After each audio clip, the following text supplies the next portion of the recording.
আনন্দপুর থেকে যে খবর সামনে আসছে সেখানে কিন্তু রোহিতের দেহ যেমন উদ্ধার করা হচ্ছে, এই মুহূর্তে আরো একটা দেহ উদ্ধার করা হলো আনন্দপুরের ওই খাল থেকে। আপনাদের একটু আগেই দেখাচ্ছিলাম যে 4 থেকে 5 জন ডুবুরি তারা কাজ করছেন, দেখতে পাচ্ছেন ছবি। আরো একটা দেহ উদ্ধার করা হলো, এনকে টিভিতে এক্সক্লুসিভ সেই ছবি দেখাচ্ছি। আনন্দপুর কাণ্ডে কিন্তু ধীরে ধীরে রহস্য ঘনীভূত হচ্ছে।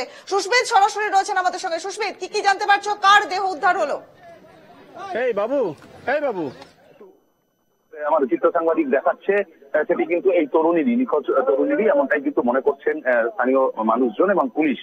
তার কারণ তোমাকে আমি এর আগেও যেমনটা বলছিলাম যে এই যুবক এবং এই তরুণী তারা একই সঙ্গে জলের মধ্যে পড়ে যায়, যেটা পুলিশ অনুমান করেছিল এবং যে সিসিটিভির ফুটেজ পুলিশের হাতে এসেছিল সেই সিসিটিভির ফুটেজের মাধ্যমে তারা দেখতে পায় যে তারা এই এলাকাতেই সেই সময় ছিল, যেই সময় থেকে তারা মিসিং বলে মনে করা হয়েছে। এবং তারপর তাদের মনে হয়েছে যে যে ধরনের ঘটনা ঘটে, অর্থাৎ জলে ডুবে গেলে একজন যদি আরেকজনকে বাঁচাতে চায়, যে তিনি যদি সাঁতার না পারে সে আপ্রাণ চেষ্টা করে তাকে জড়িয়ে ধরে বাঁচার, সেই কারণেই কিন্তু উভয়ের দুজনেরই মধ্যে কিন্তু মৃত্যু হয়। সেই কারণে যেহেতু যুবকের মৃতদেহ উদ্ধার হয়েছে, প্রথমে পুলিশ অনুমান করেছিল যে অভিযোগের ভিত্তিতে অভিযোগ করে মনে হয়েছিল যে যুবক এই তরুণীকে ফেলে দিয়ে পালিয়ে গিয়েছে।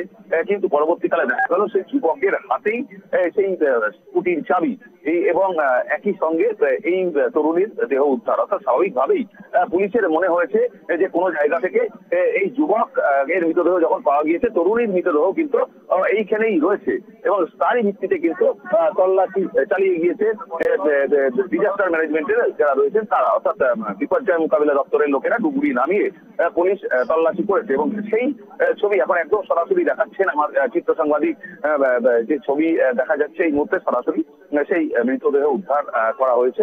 সেই মৃতদেহ উদ্ধার করে এখন নিয়ে যাওয়া হবে ময়না তদন্তের জন্য। প্রথমে শনাক্তকরণ করার চেষ্টা করা হবে, তার পরিবারের লোকজনকে দিয়ে শনাক্তকরণ করানো হবে যে এই তরুণী সেই তরুণী কিনা। যেমন সেই যুবকের মৃতদেহ পাওয়ার পর তার পরিবারের লোকজনকে দেখানো হয়েছিল যে এই যুবক সেই যুবক কিনা। তারপর পরবর্তীকালে পুলিশ সেই বিষয়টা কনফার্ম করেন। এই ক্ষেত্রেও তাই হবে বলেই প্রাথমিকভাবে অনুমান করা যাচ্ছে যে এই তরুণী, যেই তরুণী নিখোঁজ হয়েছে সেই তরুণী কিনা, সেটা কিন্তু পুলিশ সূত্রে কিছুক্ষণের মধ্যেই জানিয়ে দেওয়া হবে। তবে যেটা বিষয় রয়েছে যে এখানে এই যাবৎকাল, অর্থাৎ কালকের পরে আর কেউ এখানে পড়ে যায়নি বা কোনো মৃতদেহ এখানে পাওয়া যায়নি। যেভাবে মিস্টিং রয়েছে, যে বর্ণনা রয়েছে, সেই বর্ণনা অনুযায়ী একজন তরুণীর মৃতদেহ ঠিক ওই জায়গা থেকেই পাওয়া গেছে। স্বাভাবিকভাবেই মনে করা হচ্ছে যে এই তরুণী সেই তরুণী। স্বাভাবিকভাবে কিন্তু দেখা যাচ্ছে যে যখন এই যুবকের মৃতদেহ উদ্ধার হলো, ঠিক তার ঘন্টা দুয়েকের মধ্যে, অর্থাৎ 3:10 নাগাদ সেই তরুণীর মৃতদেহ উদ্ধার হলো। অর্থাৎ পুলিশ অনুমান করলো যে যেই জায়গায় সেই যুবকের মৃতদেহ পাওয়া গিয়েছে সেখান থেকে আর 200 মিটার পরেই লোহার ব্যারিকেড রয়েছে, অর্থাৎ খাল, যে খালে নোংরা আবর্জনা যাতে চলে যেতে না পারে সেই জন্য একটা খাঁচা করা রয়েছে, যাতে সেই খাঁচার পারে যে নোংরা আবর্জনা বা প্লাস্টিক সেগুলো না যেতে পারে। স্বাভাবিকভাবেই তারা মনে করেছেন যে এই খাঁচার এখানেই আটকে যাবে যদি কেউ মৃতদেহ দিয়ে থাকে। তো সেই খাঁচা থেকে যেখানে পর্যন্ত যুবকের মৃতদেহ পাওয়া গিয়েছে সেই পর্যন্ত দুদিক থেকে তল্লাশি করতে করতে ডিজাস্টার ম্যানেজমেন্টের লোকেরা আসতে থাকে। কিন্তু দেখা গেল যে খাঁচা যেখানে গিয়ে আটকে যায় সেই জায়গাতেই কিন্তু এই তরুণীর মৃতদেহ উদ্ধার হলো। যেমনটা আমরা পুলিশ সূত্রে জানতে পারছি যে এই যে সিসিটিভির ফুটেজ, তারা ফুটেজের উপরেই তারা জোর দিয়েছিলেন। তার কারণ এটা তুমি জানো যে অনেক কারখানা, সেই কারখানার গোডাউন, এখানে বেশ কয়েকটা গোডাউন রয়েছে এবং তার যে এলাকার যে সমস্ত গোডাউন গুলো রয়েছে, যেগুলো সচল সিসি ক্যামেরা রয়েছে, সেই সচল সিসি ক্যামেরা গুলোর ফুটেজ পুলিশের হাতে রয়েছে এবং সেই ফুটেজ থেকে আরো বেশ কিছু জিনিস পরিষ্কার হবে। সুস্মিত, ছবি দেখতে পাচ্ছি যে চাদর পাতা হচ্ছে, ছবিটা দেখাচ্ছে আমাদের দর্শকদের, দেখানো হচ্ছে চাদর পাতানো হচ্ছে। জল থেকে কি তোলা হচ্ছে তরুণীর দেহ? এখনই দেখো যে জল থেকে তোলা হবে এবং এই চাদরে করেই কিন্তু তাকে তুলে নিয়ে যাওয়া হবে, একদম মর্গে নিয়ে যাওয়া হবে, এমনটাই কিন্তু পুলিশ সূত্রে জানা যাচ্ছে। সেই কারণেই কিন্তু সেই মৃতদেহ যাতে উপরে তুলে নিয়ে আসতে পারে তারই প্রক্রিয়া এই মুহূর্তে, সেই প্রক্রিয়া চলছে। এই মুহূর্তে যেভাবে যে পদ্ধতিতে মৃতদেহ তোলা হয় তার কারণ তুমি জানো যে ময়না তদন্ত করা হবে এবং যদি ময়না তদন্ত করতে হয় খুব আলাদাভাবে সেই মৃতদেহ তুলে আনতে হবে।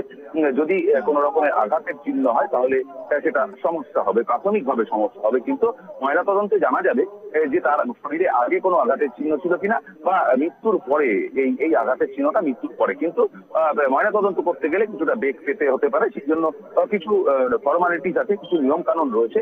সেই নিয়ম কানুন মেনেই সেই চাদরের দিয়েই কিন্তু এই মৃতদেহ তোলা হবে বলেই এই মুহূর্তে বোঝা যাচ্ছে।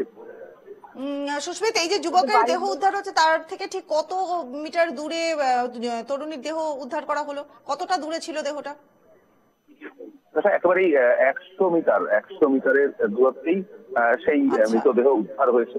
এবং যেহেতু এই তরুণী মৃতদেহ, তার কারণ আমরা দেখেছি যখন এই যুবকের মৃতদেহ পাওয়া গিয়েছিল তিনি বিবস্ত্র ছিল, অর্থাৎ তার উপরের অংশে জামা ছিল না, জামাটি নষ্ট হয়ে যাক বা পচে যাক বা যে কোনো কারণে তার জামাটি ছিল না।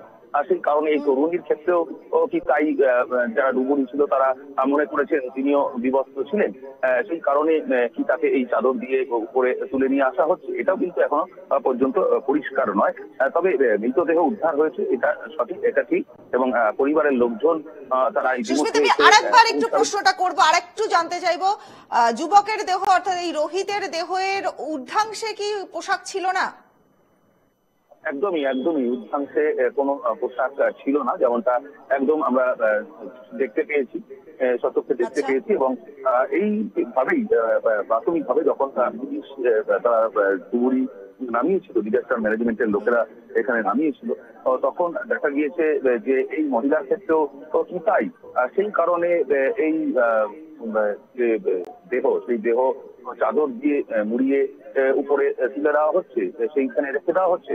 তবে একদম ঘাট থেকে জল থেকে উপরে তুলে দেওয়া হয়েছে এবং ডিজাস্টার ম্যানেজমেন্টের লোকেরা আছেন, পুলিশের লোক রয়েছেন।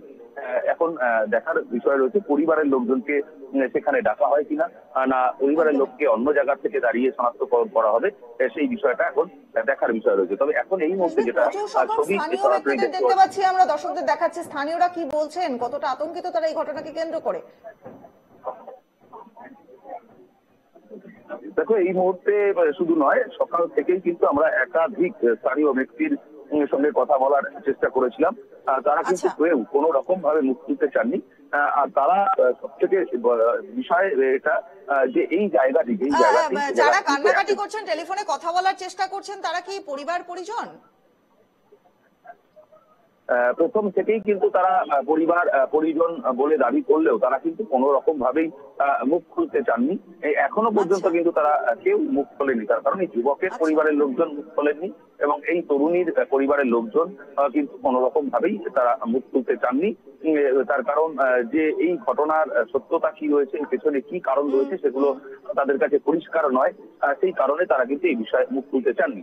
এবং এখনো সেই রহস্যের জট ছাড়ানো সম্ভব হলো না, এখনো পর্যন্ত সিসিটিভি ফুটেজের দিকে নজর রাখতেই হচ্ছে পুলিশের তরফ থেকে। অনেক অনেক ধন্যবাদ সুস্মিত। ছবি দেখাচ্ছি আপনাদের, আনন্দপুরে আরো একটি দেহ উদ্ধার হলো, অর্থাৎ সেই তরুণীর দেহ উদ্ধার করা হলো আজ দুপুর 12:40 নাগাদ। রোহিতের দেহ উদ্ধার হচ্ছে, যে যুবক, এবং 3:10 নাগাদ তরুণী রনিতার দেহ কিন্তু উদ্ধার করা সম্ভব হলো। এই খালেই আটকে ছিল দেহ, ডুবুরি নামিয়ে বিপর্যয় মোকাবিলা দপ্তরের তরফ থেকে উদ্ধার করা হলো দেহ। আরে এটা আজকে ডিসপোজাল